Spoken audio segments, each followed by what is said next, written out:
Hi viewers, welcome to JV global entertainment.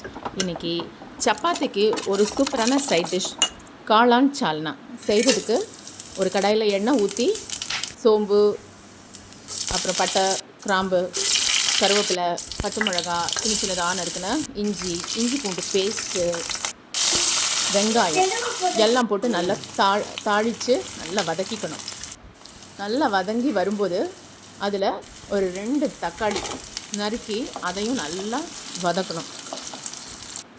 அதை போட்டு நல்லா வதங்கினதும் கரம் மசாலா, மஞ்சள்தூள், குழம்பு மிளகாய்த்தூள், அப்புறம் 4 ஸ்பூன் கொத்தமல்லி தூள், குழம்பு மிளகாய்த்தூள் ஒரு 3 ஸ்பூன் போட்டுக்கோங்க, கரம் மசாலா 1 ஸ்பூனு எல்லாம் போட்டு நல்லா அந்த மசாலா ஃப்ரை ஆனதும் தேவையான அளவுக்கு தண்ணி ஊற்றி நல்லா தளன்னு கொதித்து வரும்.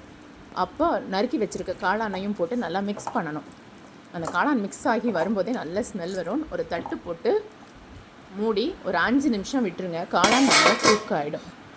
அதுக்கப்புறம் நம்ம அரைச்சி வச்சுருக்கிற பேஸ்ட், கோகோனட் பேஸ்ட், அதில் பொட்டுக்கடலை 1 ஸ்பூனும் தேங்காய் 1/2 மூடி தேங்காயும் போட்டு நல்லா நைஸாக அரைச்சி வச்சு அதை காளான் மசாலாவில் சேர்த்துருங்க. இந்த ஸ்டேஜில் நல்லா அது கொதித்து வரும்போது கொத்தமல்லி தழையை தூவி அந்த சால்னாவை நல்லா ஒரு கொதி விட்டு இறக்குனீங்கன்னா, சப்பாத்தியோடு சேர்த்து சர்வ் பண்ணிங்கன்னா அட்டகாசமாக இருக்கும். இது சப்பாத்தி, தோசை, இட்லி எல்லாத்துக்கூடையும் சூப்பர் காம்பினேஷனாக இருக்கும்.